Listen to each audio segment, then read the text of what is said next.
My name is Yvonne Smith-Tapia. I'm the VP of Strategic Engagement at the World Affairs Council of Pittsburgh. We're very happy to have you today. We are joining this event in partnership with Pitt Global. And today, as part of our virtual community program series, we will be hearing about nuclear policy. We're thrilled to have the authors of the book, The Bottom, The New Nuclear Arms Race and Presidential Power from Truman to Trump. And before we start, I want to introduce you to our MC, Juliana Bernardino.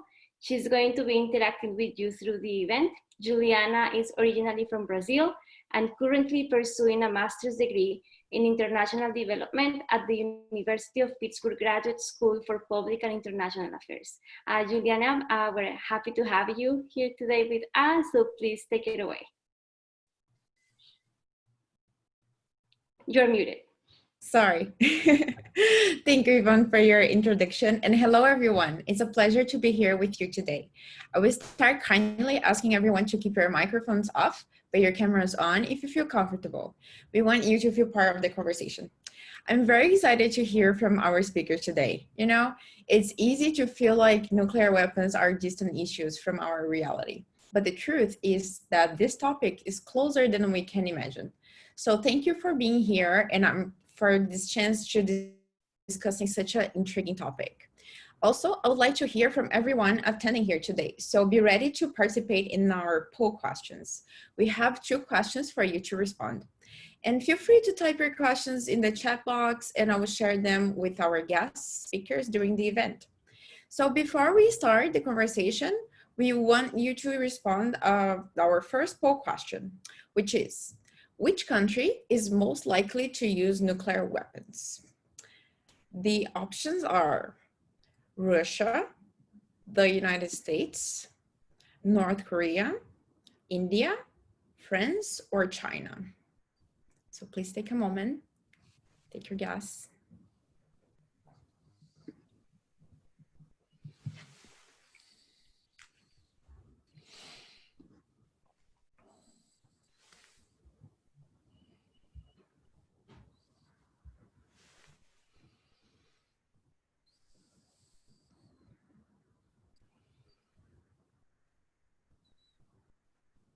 Okay, so that's interesting. We have our first answers. So most of you said that North Korea is the country that is most likely to use nuclear weapons. So in fact, the 90% of the 90% of the nuclear warheads inventories belong to Russia and the United States. And the difference from other countries is considerable. Now, I'm very honored to introduce our moderator, Dr. Ariel Armony, and our guest speakers, Dr. William J. Perry and Mr. Tom Collina. Thank you so much for being here. Dr. Ariel Armony leads the University of Pittsburgh's Global Engagement as the Vice Provost for Global Affairs and directs the University Center for International Studies, UCIS, home to the university's top-ranked thematic and area studies center. Dr. William J. Perry served as the U.S. Undersecretary of Defense for Research and Engineering in the Carter's administration, and then as a Secretary of Defense in the Clinton administration. He oversaw the development of the strategic nuclear systems and that are currently in our arsenal. His new offset strategy ushered in the age of stealth, smart weapons, GPS, and technologies that changed the face of modern warfare. Mr. Tom Collina is Director of Policy at Ploughshares Fund.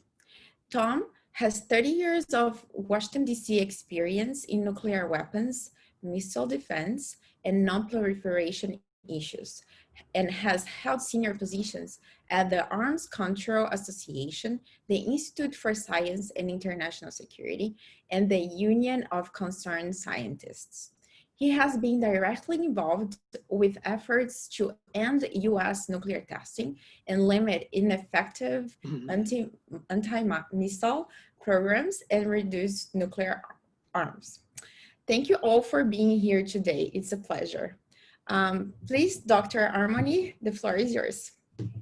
Thank you so much, Juliana. It's great to have you all. Thank you for joining us today. I know that the topic we are going to talk about will be very insightful and force us to rethink some of our country's policies.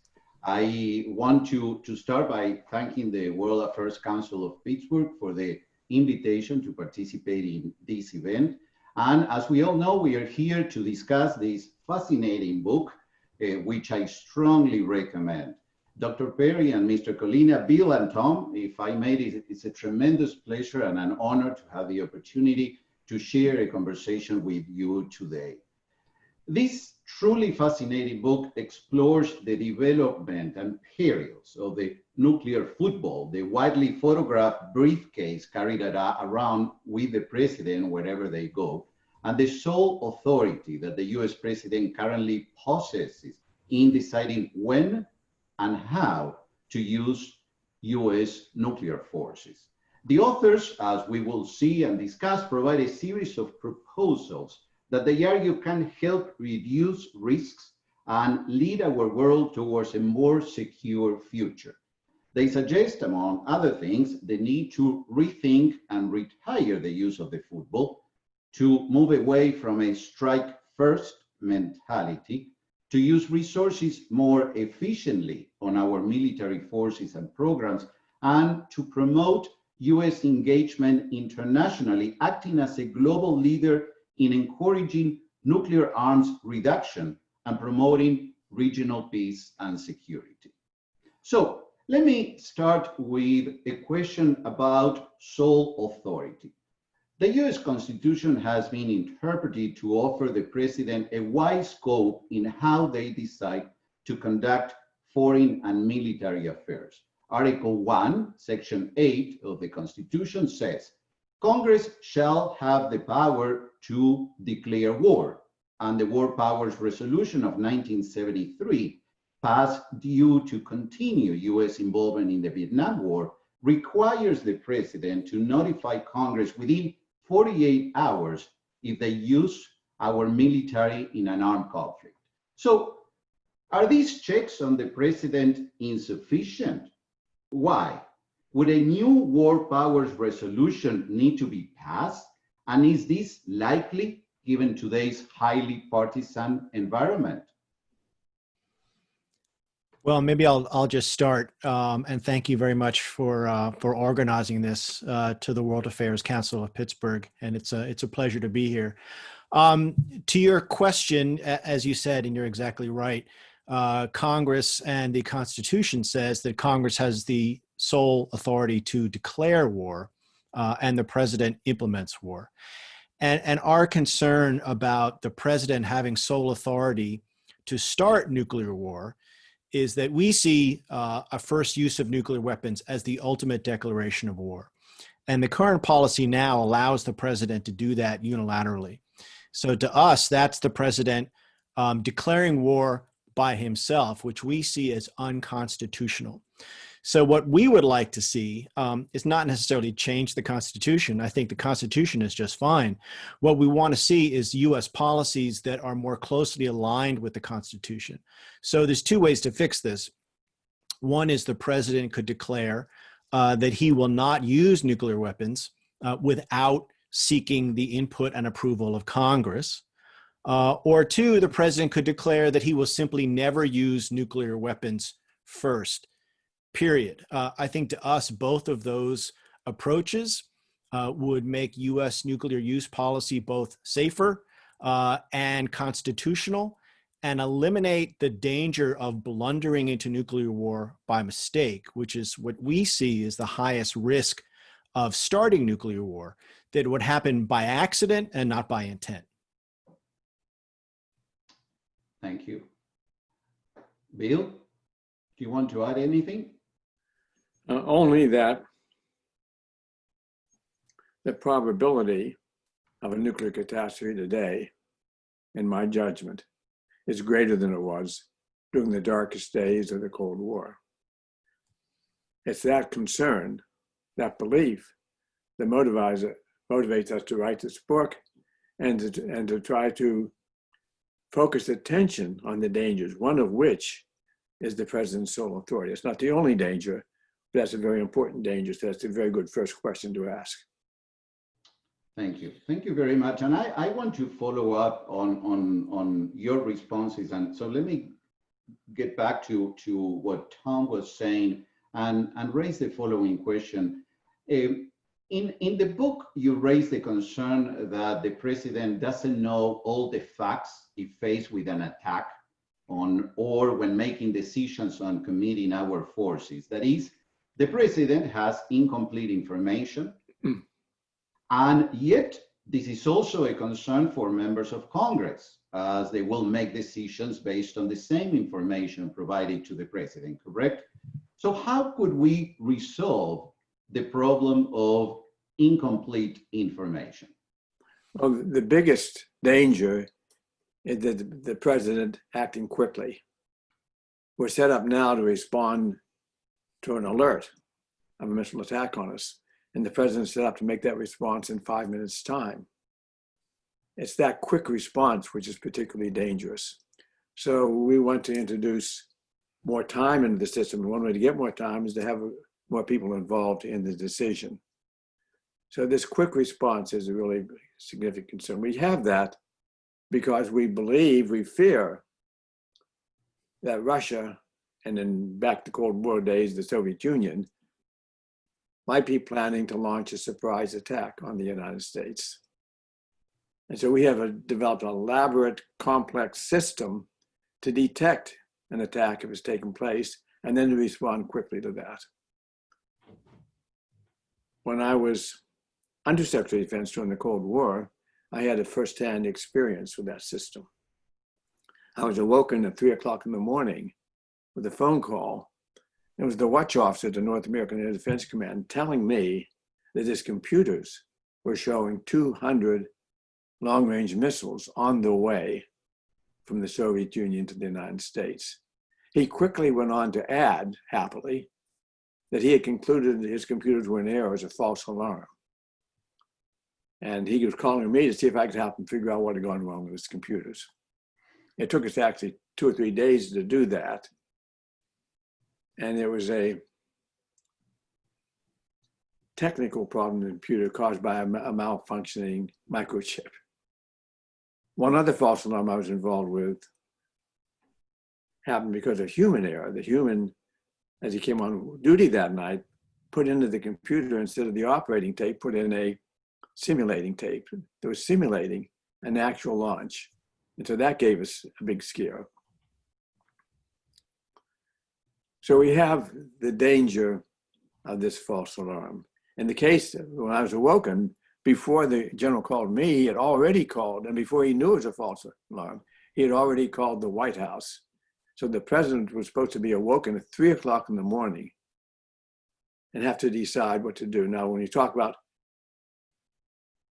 what kind of information he might have, imagine now, he's just awoken at 3 o'clock in the morning, he has 5 minutes to decide. How much time does he have to think about it, to get information, to consult other people? Practically none. So the important thing to do is introduce more time into the system, not make a quick decision. One of the benefits of having Congress, or some branch of Congress, or some section of Congress at least, or perhaps the 8 leaders of Congress get involved as well. That slows down the process, and in our judgment, slowing down the process is a good thing to do.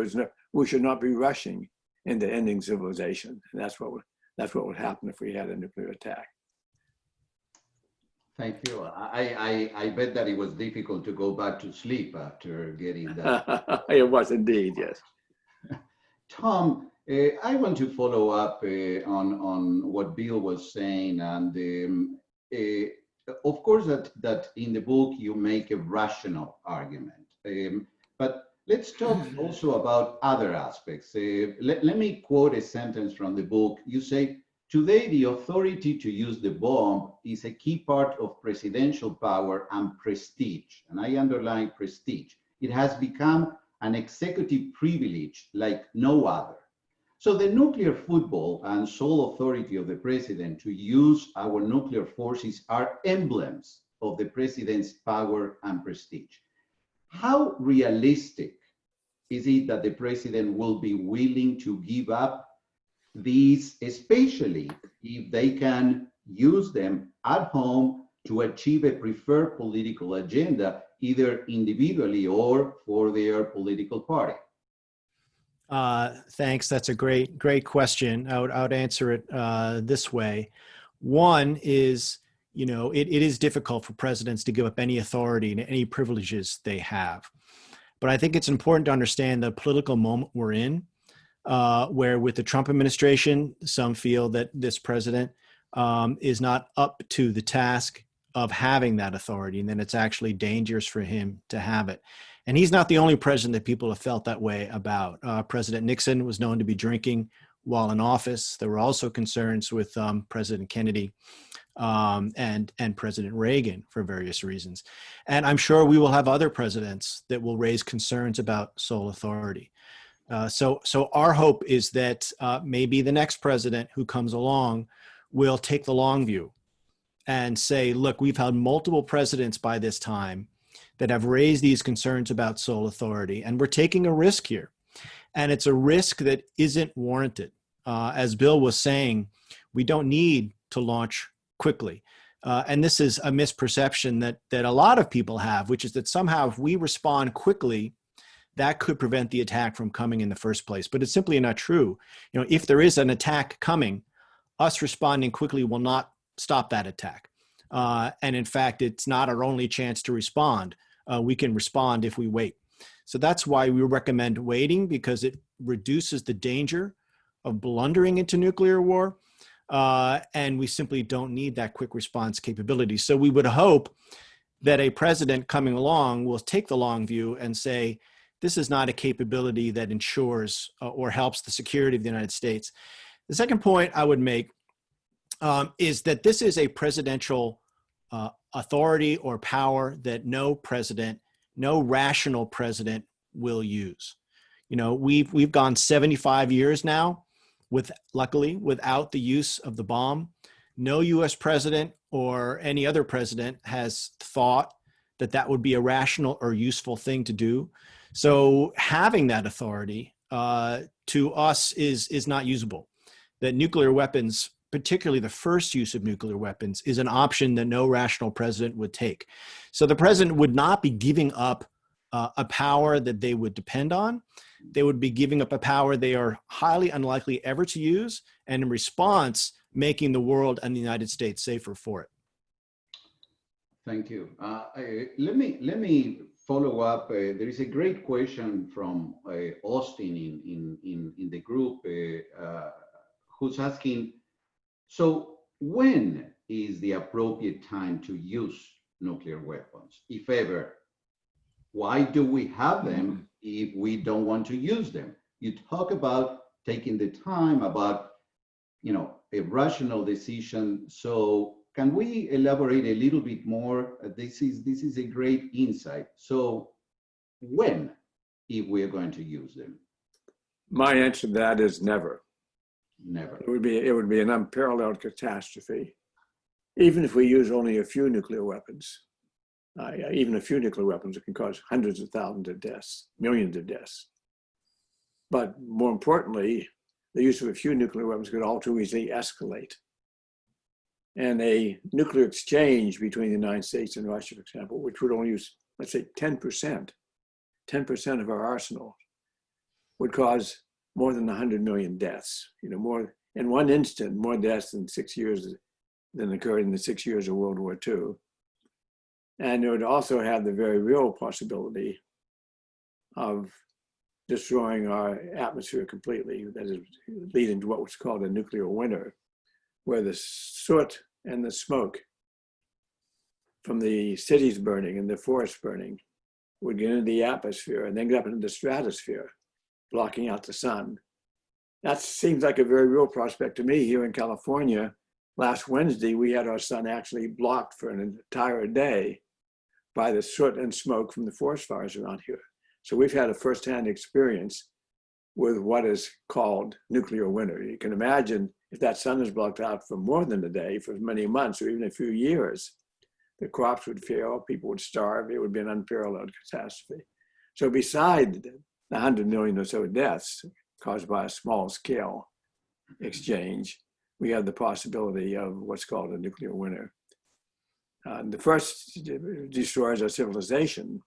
The second actually causes the extinction of our civilization. The last time we had that kind of a nuclear winter was 66 billion years ago, when an asteroid hit the Earth and caused these fires and the sort of smoke in the atmosphere. That led to the extinction of many of the species, including all of the dinosaurs. If it happens again this time, we would have caused our own extinction. We now have the power to cause our own extinction. Thank you. We are, as it was earlier mentioned, and we all know, in the middle of a presidential campaign, soon having elections. So let me ask you a question about the public. A recent Pew Research Center poll released in August of this year finds that American voters identify the economy, 79%, and healthcare, 68%, as the two most important issues in deciding their vote in the 2020 presidential election, compared to 57% naming foreign policy. In fact, Supreme Court appointments are important to 64% of the people, the coronavirus outbreak 62%, and violent crime 59%. These are all cited as more important issues before foreign policy. So how can you convince American voters that the button and other nuclear foreign policy issues are more important than these bread and butter issues? And with these polls, there appears to be little incentive for presidential candidates to focus on nuclear foreign policy issues. How can we press presidential candidates to address them on the campaign trail and or hold them accountable after the election? Well, that's a great question for Tom, and I'm going to pass it on to him. Well, I think that's exactly why we wrote this book, because we understand that there isn't sufficient public concern or engagement to drive the kind of policy change that we think is necessary. Look, we understand very well that nuclear policy is really up to the president. These are presidential decisions. They come from the top down, but presidents aren't going to be willing to take a risk and spend political capital unless they feel that the public is with them and that the Congress is with them and that they will not suffer undue political harm in taking on these issues. So while we need a president who is enlightened and willing to take on these issues, we also need a public that's going to back that president up and push that president to do more. Because look, even a well thought through presidential policy will get stopped by the bureaucracy and the powers that be and the competing interests on a president's time if there isn't public support pushing for it. So we get that perfectly well. It's very difficult to do. That's part of the reason why we wrote this book and why we're doing events like this. But we know it'll take more than that. But we hope that by educating the public, by talking as much as possible about these issues, we can try to wake people up to the dangers and help people understand that this is another issue. We understand that people have issues that they care about that are very important. Climate change, healthcare, racial injustice, the list goes on and on. But if we don't solve the nuclear problem, we simply won't have a society that we can use and work with to solve these issues. So we need to solve this one too. Let me add to what Tom has said, is that the interest of people on the economy is going to be very, very real. And that's not unrelated to the nuclear issue, because our nuclear forces require very considerable expenditures. For example, we have just approved a bill for building a new ICBM program. That could be hundreds of billions of dollars over the years. So one possibility of tying these issues together is to say, if we can take just half of the resources that are now being devoted to nuclear weapons and devote that to the economy, to improving the economy, to dealing with COVID issues, we're going to have we already have a devastated economy because of the COVID, and it's not going to heal itself. So the two issues are related, that we not only have a security benefit by dealing with the nuclear issue, we can also get a great economic windfall. Thank you. I want to, before I move to the next question, I want to press you a little bit more on this. I want to ask the audience to submit, and I see that people are doing so, but to submit your questions, because in a few minutes we are going to be posing your questions to our guests this afternoon. Okay, we talked about the public, and thank you for those really great answers. But let me talk about the bureaucracy. In the book, you write, and I quote, "If left to itself, the nuclear bureaucracy, Pentagon planners, defense contractors, congressional champions, and think tank boosters will keep the contracts and the money moving. A president then must go up against not only foreign allies, not only needs to have the support of the public, but also various interest groups. So how much power would you say these groups have in setting this aspect of US policy? And what are some ways that you think the president can counter these interest groups? And I would be very interested in your perspectives from your particular experience in this area. Let me give you one example which said that the problem may not be as difficult as you suggest. When I became the Secretary of Defense, this was right after the Cold War, so a few years after the Cold War was over, there was a public mood that nuclear issues were behind us, were that dangerous, security dangers were behind us. And so there was a support for decreasing the defense budget. And over a period of 4 years, during the time I was in office, we actually made a 25% decrease in the defense budget. And I might say parenthetically that a few years before that, during the Bush administration, when Dick Cheney was the Secretary of Defense, they also made reductions in defense. And I got no significant pushback on that, no pushback that was not possible to deal with. So if the public is in a mood to understand that this is the time to save the money that we're spending on nuclear weapons and put them into COVID relief and other things, then I think that we can deal with that problem. But the problem you describe is very real. I'm just saying that if the public is in the mood to understand this, it's a problem we can deal with. Tom, do you want to add to that? Sure. I mean, just to add that if the bureaucracy is left to itself, if the public or the president is not fully engaged, then we will get what you describe, right? That the bureaucracy will take over, the defense contracts will take over, that the money will hold sway and win the day. And that's why we think it's so essential for the president to get involved. For example, just last week, the Air Force approved a contract that could wind up being a $100 billion program for a new land-based ballistic missile. Now, Bill and I think we don't need, the United States does not need a new nuclear ICBM. We think, in fact, we'd be safer without it because of the false alarm nuclear war danger that this missile presents. But because the president is not focused on it and because the public is not focused on it, this program is moving forward because the moneyed interests are left to hold sway. But if we had a different attitude in the White House and we had more public concern, I think we could sway that decision. So that's why getting the right White House policy, why getting the public interest is so important, because it can overwhelm a dedicated bureaucracy. And following up on this aspect of the bureaucracy and building on a question from James Cook, the president is still in charge since the end of the Cold War. There is a continuum there. can you talk about what has happened in terms of the structure beneath the president? Are there any, have we seen any significant changes? Well, not in terms of, I would argue not in terms of use policy. What's amazing since the end of the Cold War is how little has changed. You would think after the end of the Cold War, we would have rethought the policy of sole authority for nuclear use.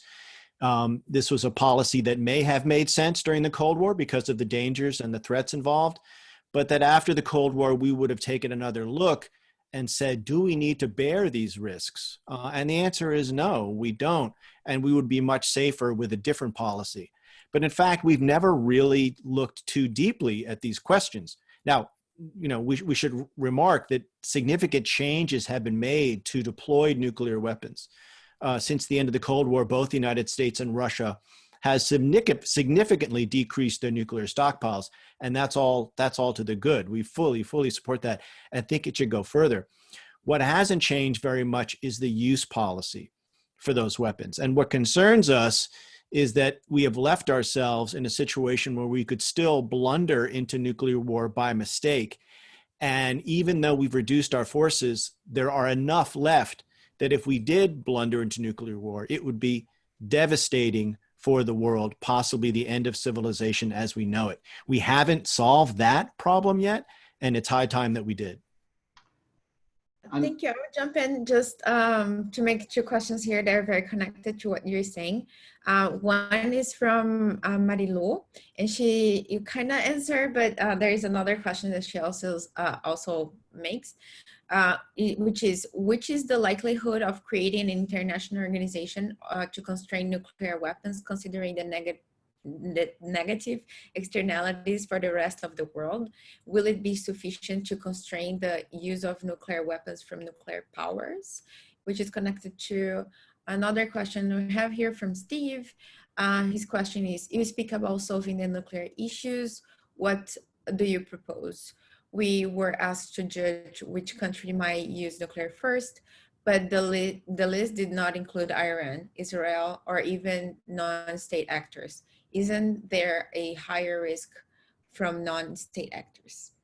Let me frame a little bit these questions and start with the first question from Marilu. So far, we have discussed the United States, the Washington bureaucracy, but we haven't talked about the important subject that she raises, which is the international community. So again, her question is about the likelihood of creating an international organization to constrain nuclear weapons. What kinds of organizations do exist or would need to be created in order to bring together the international community on these very, very fundamental issues? I'll give a first answer to that, and Tom, I'm sure will want to add to it. We already have such an organization called the Nuclear Non-Proliferation Treaty, which most of the countries in the world belong to. And that has two major facets to it. The first is that the non-nuclear powers who signed this agree not to become nuclear. And that has been a very important factor in reducing the proliferation that might otherwise have occurred. But the second part of that treaty is that the nuclear powers agree to start working to denuclearize, which in fact they have not done. And we're moving in the opposite direction right now. So we have a very good treaty for doing just what we were talking about. But the problem is the nuclear powers are not following that treaty. Even though they've signed the treaty and have agreed to it, they're not complying with it. Tom, what do you want to add to that? Just agree and say that there's yet another treaty that was approved just a few years ago, which is a global prohibition on nuclear weapons, the Prohibition Treaty, which it could go into force as soon as this year or next. About 50 countries need to ratify for that treaty to go in force, and they're getting close to that. So I would say it's not a problem of international organizations or agreements at this point. It's a problem of political will. It's the countries that have nuclear weapons are simply not ready to give them up. And so although it's good that we have these international treaties that are building pressure to eliminate nuclear weapons, and I would just note that we have eliminated the other weapons of mass destruction, biological weapons and chemical weapons, or I should say we have banned them and are working towards their elimination. So the only weapon of mass destruction we haven't taken that step with is nuclear. So we now have the treaties, I believe, in place to get that done, but we don't have the political will from the countries that have nuclear weapons. And no one's going to force them to do this until the countries in those, until the populations in those countries decide to support that process. So again, it's going to be up to each country to take that step in its own democratic way, or however decisions are made in that country. They won't be forced into it. And so it's really up to the countries that have nuclear weapons to achieve the political will to constrain them even further. Just to add to what Tom said, it's up to the countries, but they only do it if the people in their countries understand the issues and want to and push for action, press for action. And that basically is the reason we wrote this book, is to educate the public on the dangers of nuclear weapons, to try to energize them to take some action so that the political leaders will get behind the changes that we are recommending. And sorry, and just to ask, I mean, we can't get out of this by thinking there's some international organization that's going to come along and fix this. It's up to us. The buck stops here, and we've got to make it, we've got to fix the situation. I want to get back to Steve's question about what countries were missing from the list that was presented at the beginning. But before we do that, Dr. Perry, Greg makes a really great point that I really would like to take on that. Can you tell us a couple of historical anecdotes related to the football? You talk about this in the book, and there are some fascinating stories about Jimmy Carter, about Nixon. Please share a couple of anecdotes that I think everybody would appreciate. Well, I think the anecdote, which I think is most chilling in a sense, is that at the end of the Nixon administration, Nixon was under pressure of impeachment. He was in a very disturbed state of mind. And he started not just drinking, but heavy drinking almost to the point of blackout. And we were going through some pretty turbulent international issues at that time. His then Secretary of Defense, Jim Schlesinger, was so concerned that the president might do something irrational. They might actually order a nuclear launch, that he called the general who had the Strategic Air Command and said, if you get an order to launch from President Nixon, do not enforce that order, do not carry it out without checking with me. That's how concerned he was. Now, the sequel to that story, I should add, is that he had no authority to do that, and there's no reason to believe that the general would have accepted his orders, because the president really does have the sole authority. And the general of the Strategic Air Command, for example, is not even in the chain of command without order going out to the launch centers. I tell you the story not because it was a way of stopping an irrational action of the president, but because it was an indication that the Secretary of Defense was so concerned about the president, he was looking for a way to stop it, and that was the only thing he could come up with. Thank you very much. I would like to ask a couple of questions from the audience, and then get back to another questions, a set of questions that have to do particularly with the situation that we are experiencing right now. But I don't want to forget. Can you tell me anything about the question about the countries that were not included in the list? What about Israel and other countries? Tom? Well, if the question is, which country is most likely to use nuclear weapons, I would first say that no country is likely to use nuclear weapons on purpose, particularly in the case of the United States and Russia. They know full well that using nuclear weapons would invite catastrophe, annihilation, suicide on their own behalf. That any launch we launched against Russia would respond with a devastating strike, and the same for a Russian strike against the United States. So I think, and even countries like North Korea understand that if they use nuclear weapons, they would be devastated in response. So I don't think any of these countries would intentionally use nuclear weapons. And then the question is, which country is most likely to bumble into nuclear war by mistake? And to me, it's the United States and Russia, because we have such high alert policies. We have so little time for decision making built into the system. We have a system that's built for quick launch with not enough information going to the president. And we have decision makers right now in the United States and Russia that some might question to the extent which they are willing to lean upon expertise and have acquired the judgment required to make the decisions that need to be made, that it's the United States and Russia where there's the greatest danger of using nuclear weapons, and why we need to deal with US policy and work with Russia to reduce their alert policy so both countries have much more time to make these decisions, to back away from the brink and reduce the chance of stumbling into nuclear war by mistake. In terms of Russia, for example, and the behavior of the Russian government, should they, as Eric asked, should the US invest political capital in renegotiating the New START treaty?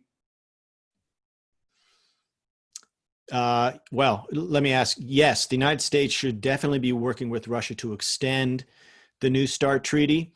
The Trump administration could do that tomorrow. The Russian government has said they're willing to extend New START unconditionally. The Trump administration has not been willing to say that.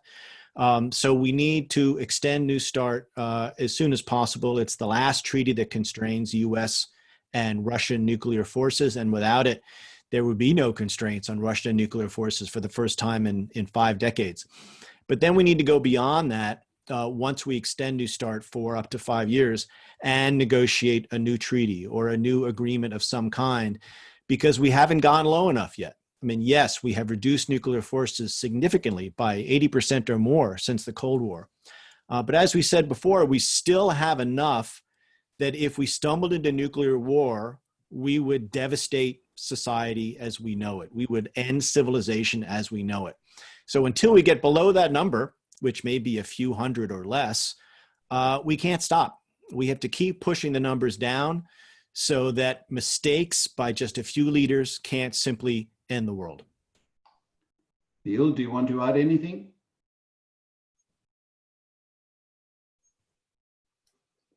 Bill? I didn't hear your question. Do you want to add anything to what John said? Yes, I wanted to make one other point about what we call blundering into nuclear war. We've talked about technically as false alarms. We've talked about lapse of rationality on the president. We have not talked about political miscalculations. And the prime example of that, I think, is the Cuban Missile Crisis, where neither President Kennedy nor President Khrushchev wanted a nuclear war, wanted a war of any kind, because they feared it would go into a nuclear war. They were doing everything they could to prevent it, but we almost blundered into one anyway. After the crisis was over, President Kennedy said that he believed that the chance of the Cuban Missile Crisis erupting into a nuclear war was about 1 chance in 3. 1 chance in 3, really, for the destruction of our civilization. And when he said that, he was not even aware of the fact that the Russians, besides having these medium-range missiles in Cuba, not yet operational, already had so-called tactical nuclear missiles, short-range nuclear missiles in Cuba with nuclear weapons and with full operational authority to launch. And so had President Kennedy accepted the unanimous recommendation of his military leaders to conduct a military operation against Cuba, our troops would have been decimated on the beachhead with those tactical nuclear weapons, and a general nuclear war would surely have followed. We came very, very close to a nuclear war, a civilization-ending nuclear war over the Cuban Missile Crisis. And it was all because we didn't have enough, neither president had enough information, they didn't have good communication channels. It would have been really not a result of intent, but a result of a political miscalculation. I think that we've been talking for almost 50 minutes, and I think that I realize that maybe we marked a record that, if I'm correct, we haven't talked about China. It's very strange in 50 minutes not to talk about China. So in your book, you deal a lot with Russia and other countries. Let's talk a little bit more about, or let's talk about China and the likelihood that China would be willing to participate in nuclear arms reduction treaties. So moving forward, some argue that China will expand their nuclear arsenal and capabilities, challenging both the United States and Russia. How realistic is this threat in your opinion? And are there examples that you can share with us to support your view? I think the big danger of China today, again, is that we will blunder into a nuclear war with them. The way it could happen is easy to describe. We have a major disagreement and major confrontation in the South China Sea. China tends to think of it somewhat like an inland lake. It's their territory, and they act like it's their territory. They send their troops into islands in the South China Sea and militarize them. We believe it's international waters, and we act like they're international waters. We steam our warships through the South China Sea, sort of daring China to try to stop us. And they send their military out to harass our ships when we do that.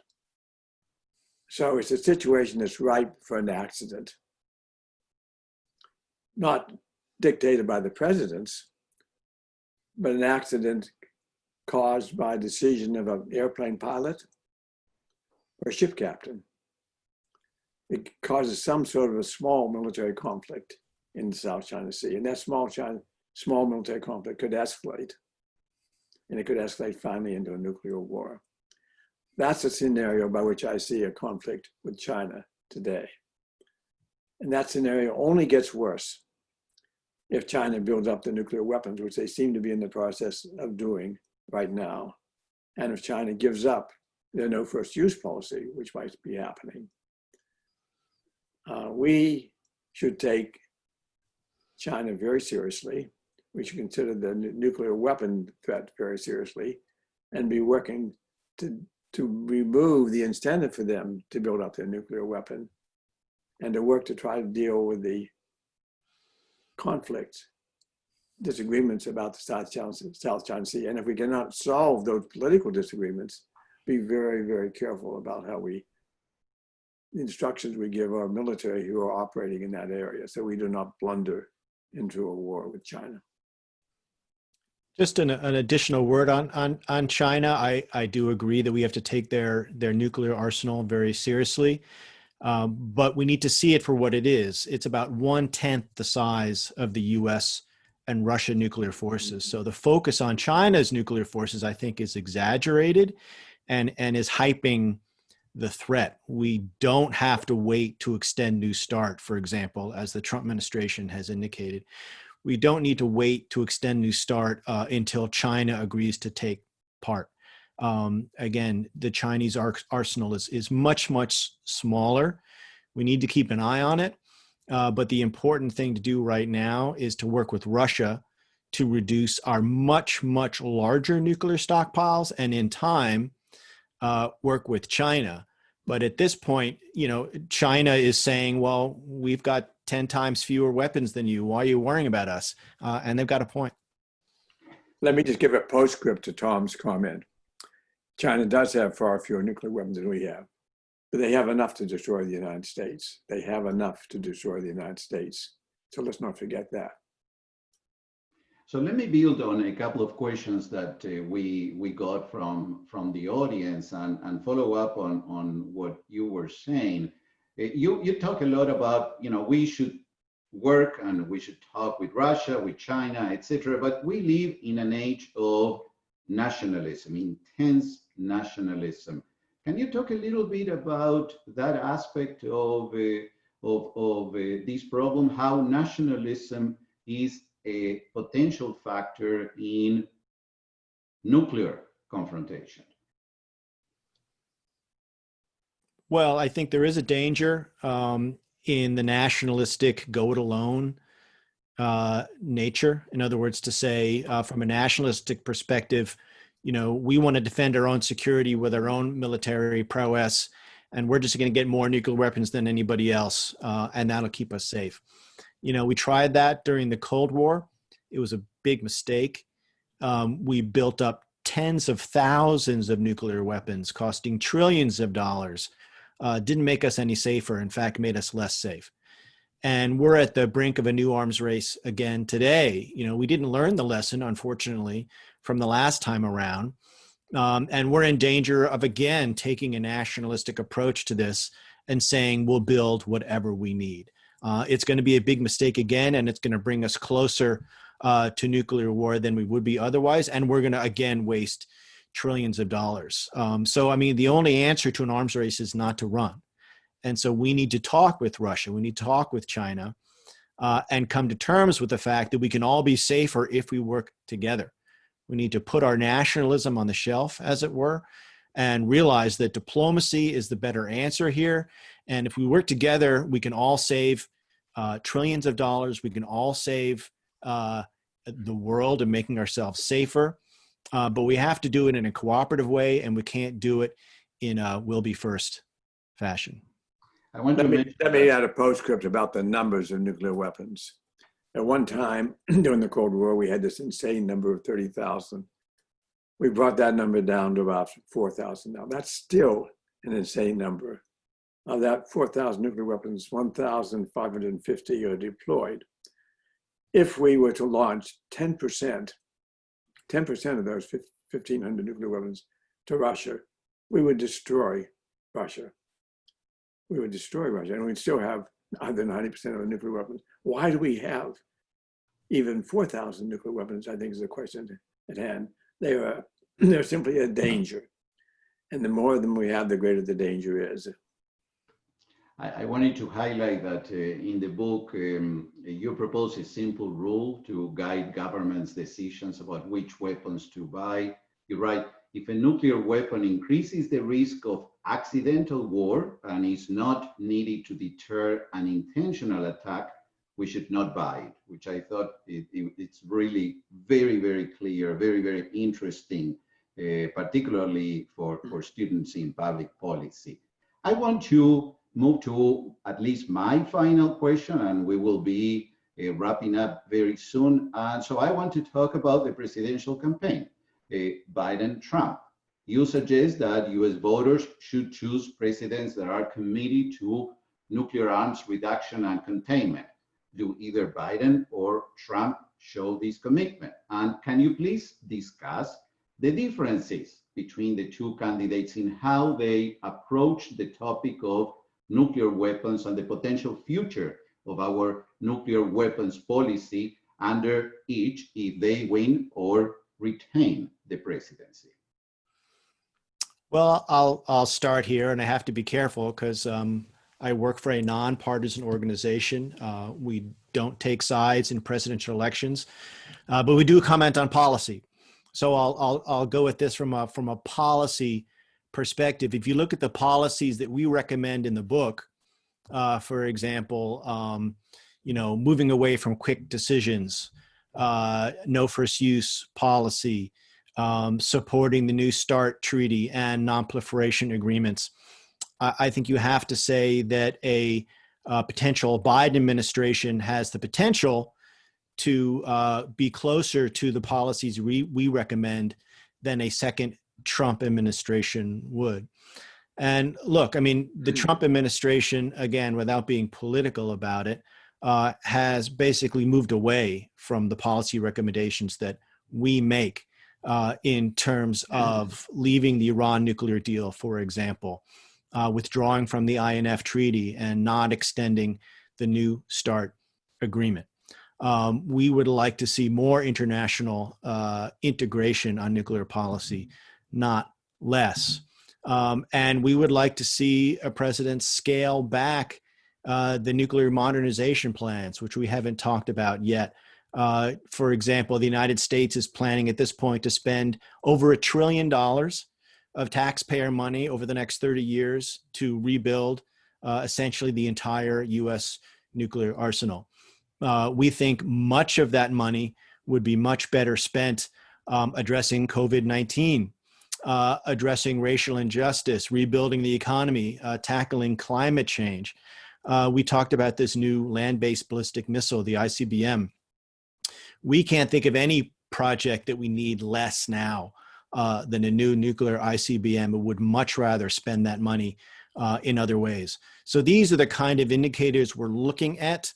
We're not here to pick favorites on politicians, but to lay out the policies that we think will make America safer, and that's what we're here to advocate for.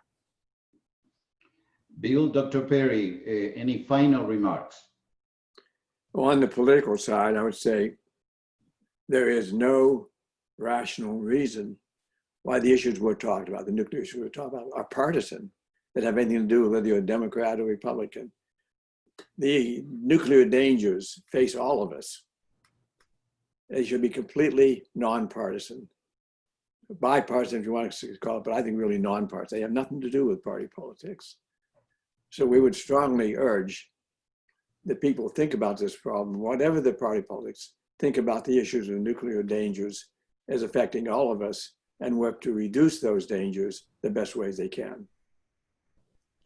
Thank you very much. We have lots of questions that unfortunately we don't have time to address.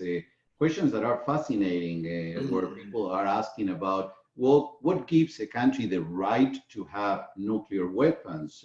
And on the other hand, can we as a global community get rid of nuclear weapons? People are asking about the tensions between China and India. Are there more advantages in having more countries have nuclear weapons? So lots of very, very interesting questions. I know that we all would love to keep on talking with you. This is fascinating. Thank you so much for your time. It's an honor, and I will ask Yvonne to please say final words on behalf of the World Affairs Council of Pittsburgh. Thank you, Ariel. Thank you, Dr. Perry. Thank you, Mr. Tom Collina, for joining us today in this fascinating conversation. We share with you the survey. Please give us your feedback.